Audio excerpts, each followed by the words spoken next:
right, welcome back to the 2025 SEC Baseball Tournament Game 4 post-game press conference. We're joined by the Texas A&M Aggies, represented by head coach Michael Early, along with center fielder Jace Laviolette, starting pitcher Ryan Prager. In a moment, Coach will give an opening statement, and then we'll take questions just to the players only, please. There's wireless microphones in the room, so please wait to be called upon before asking your question. Coach, if we can get an opening statement from you. Yeah, we can get right into it. Let's get right into it. Any questions for Jace and Ryan? Please let me know. Front row on the left, if you could address the players. Ryan, obviously in the last 18 hours, you went from not starting to, obviously getting the ball here. Can you talk about your mentality and just the approach you took to get ready for today? Yeah, I mean, I think the plan was always to throw today. So whether that be 8 p.m. or whenever you start a game in Hoover or 9:30, the only adjustment was getting up a little bit earlier in the morning. So got up this morning a little bit earlier than normal for a start, but once we got moving around, it was just treating it like another game of baseball. So, yeah. On the left side, third row. Ryan, Matt Halverny from World Baseball Network. Adjusting to having a night game last night, getting banged, and then waking up early for a 9:30 start. How did you feel about your composure with Harrison, just what your game plan was, and what you guys worked with in the fall to get to this point? Yeah, I mean, thought composure and all that stuff was really good. Like I think last night when the game's banged, you're a little frustrated because everybody wants to play. You want to compete with this group of guys and win a baseball game, but go back to the hotel, get something to eat, and hit the hay, and wake up this morning ready to play. Second row, right. Jace, it's Mark Etheridge, D1 Baseball.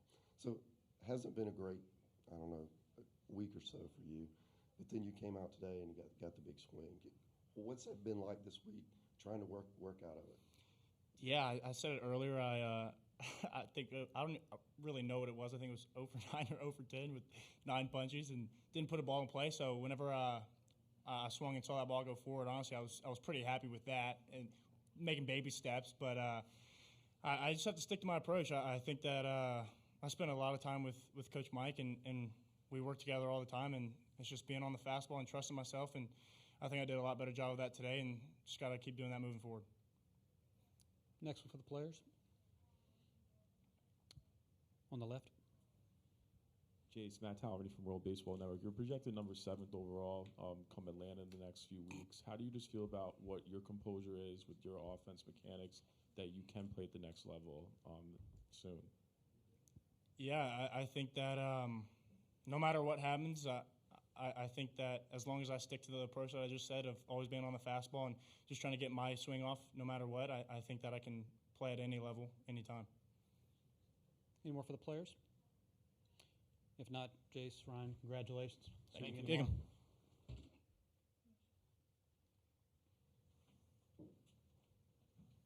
All right, if there are questions for Coach, please raise your hand. Let's start on the front and the left.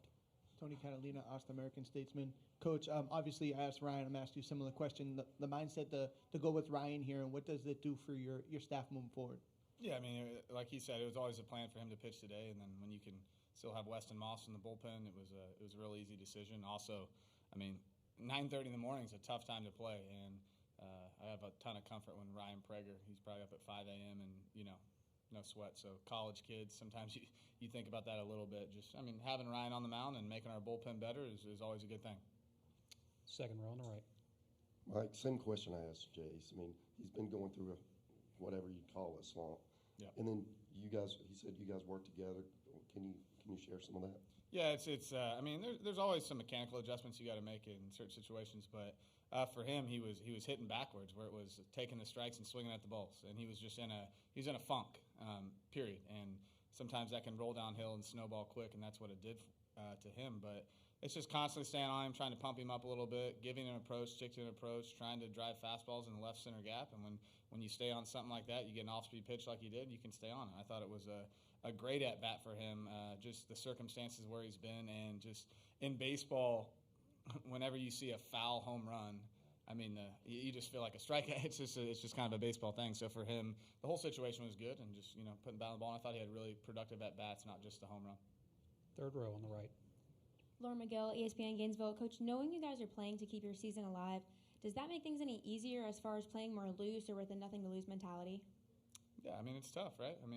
I got a lot of care in that locker room, and a lot of guys that love playing for Texas A&M and love this team. So baseball's tough, and tournament setting, you got to kind of find a vibe or a feeling where you get going. And I like what they did today. Now it's easy like that when you got a pretty decent lead to stay like that. So it's just going to keep our mindset playing one pitch at a time and playing pitch to pitch. And we all know there's a lot of stakes on the line for us, but we've had our back against the wall all year, and a lot of that's been whether it be injuries or a lot of self-inflicted. So we're used to this, and we're going to continue pushing. More for Coach in the front row on the left. Coach, we had talked about this year, like at times they'd be pressing in the lineup. Obviously, the production was there. What did you see from your guys that may have been different than what you had seen lately? We controlled the strike zone and swung at the pitch we're supposed to swing at. And that's not always going to be in your favor because hitting is hard. But for the most part, I thought we did a really good job of swinging at strikes, taking balls, and passing it to the next guy. And we had some situational stuff that we executed well. We executed a bunt the way we were supposed to, and got guys in when we needed to. And that's what you got to do, especially playing at a park like this, where it's not really conducive to home runs except for right field. You just got to stay on baseballs and get on base, and they did a really good job of that. Mark on the second row. With how Lampkin pitched his last outing, is he ready to come back? And if so, what does that mean for you guys going forward?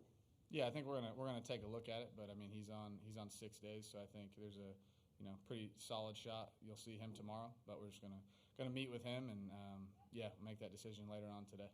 Back to the front row on the left. We had talked about what the changes to the pitching staff was with the postponement. We saw Caden Sorrell game time decision. What's it look like for him moving forward? He'll be a game time decision every single game. On the right side, third row. Coach, how would you say that your mentality has shifted going to this tournament this season as head coach compared to last season? Not much. I mean, I never wanted to win any less than I do right now. So I mean, or more, whatever. I've always want to win. I hate losing, period, and I want to win every single game, no matter what the stakes are. I've been in this tournament where we've been in the tournament. I've been in it 1 year where we needed to win a couple games, and I felt the same way every single one. So we just want to go out, play good baseball, and win every single baseball game we can. All right, any more for Coach? If not, Coach, thanks for your time. We'll see Thanks, you guys. tomorrow.